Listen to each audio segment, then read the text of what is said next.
Hi everyone, Shane Stevenson, Director of Museum Collections Curator here at the Buffalo Naval Park. Stephen Tedesco behind the camera, and for today's video I'm going to highlight someone from Buffalo who perished in Vietnam, and we recently got his collection, and I was going through it yesterday.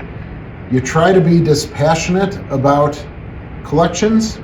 Artifacts and archives, they tell their own story, but this is a collection that,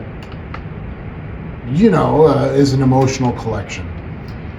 So the gentleman's name was Carl Dinunzio Jr. He was from Derby, New York, so south of Buffalo, but still within Erie County. And he was 20 years old when he died. And we're going to show some things from his collection, kind of showing his life. So you'll see here, there's the Buffalo News Notice. All right. So a little about Carl.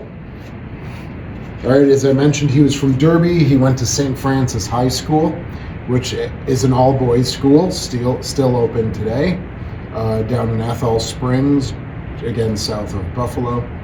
Right after he graduated, class of 1966, he went to work for the New York State Department of Public Works Transportation Division. So he worked there for about 2 years. In the family's collection, you'll see his letters from Selective Service. One is telling him to report for a physical examination on March 21st, 1968. And then the other is for induction to go to Fort Dix in New Jersey for his basic training. From Fort Dix, he was assigned to the 1st Battalion, 82nd Artillery in the Army, Battery B. And I actually have some maps that show where he was at the time he was killed. We also have letters. Again, this family was meticulous, the Dinunzio family. We have letters from Carl home, and then we have letters to Carl from the family. And also, to add to our Christmas menus, we have a Christmas menu from Vietnam in 1968.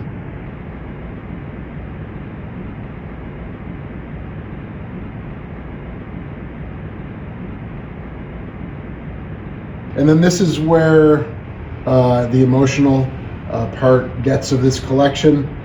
It's routine, standard, archival, primary source materials. The family took great care. And then they had 2 photo albums. And a very poignant part of this photo album was a calendar card that he kept with himself.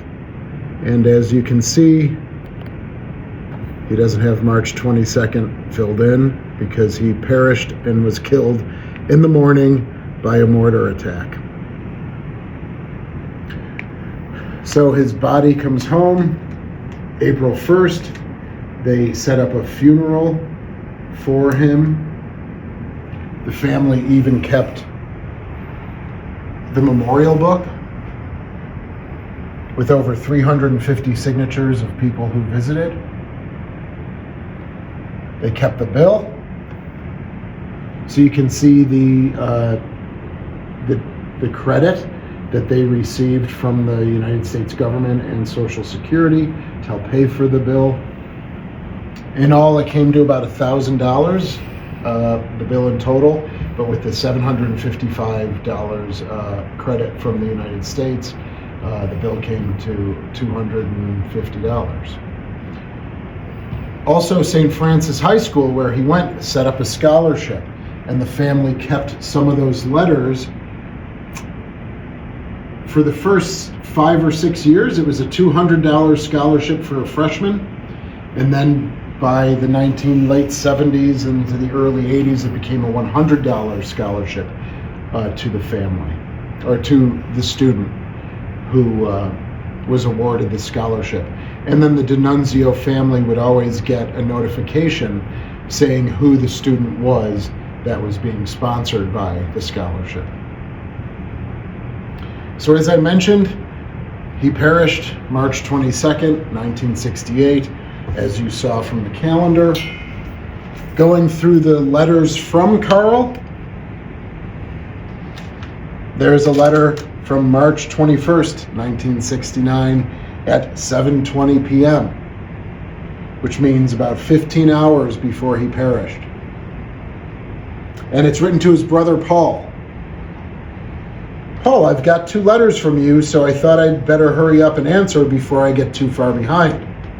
Everything here is fine and quiet. It's been very hot the last couple of days. It sounds like Easter is going to be a real ball. Next year, I will be there though.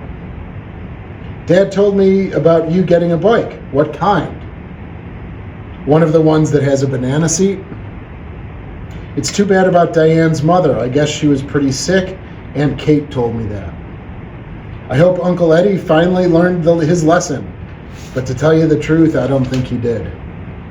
Paul, make sure you tell Mom that I started to get my newspaper again, and tell her I got the card with the Easter masses in it. Tell her I said thanks so much, and make sure you tell her. Well, I've got to go.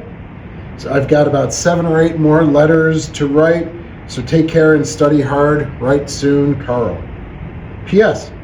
Say hi to Penny and Candy for me, and tell Mary her picture is real nice. She's pretty good looking. So Mary is his sister, writing to Paul, his younger brother. And Paul was the one who donated this collection.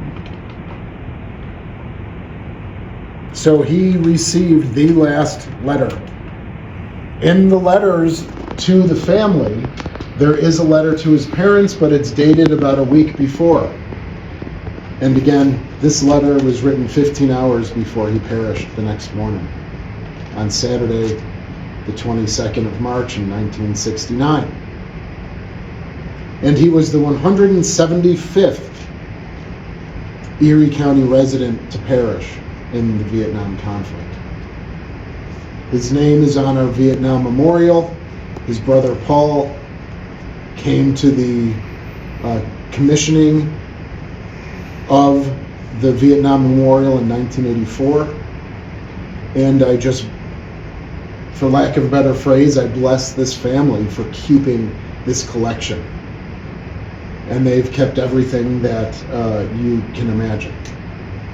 Letters from senators, from President Nixon, even letters from his own work at the New York State Department of Public Works. Wrote a letter saying what an exemplary employee he was for 2.5 years.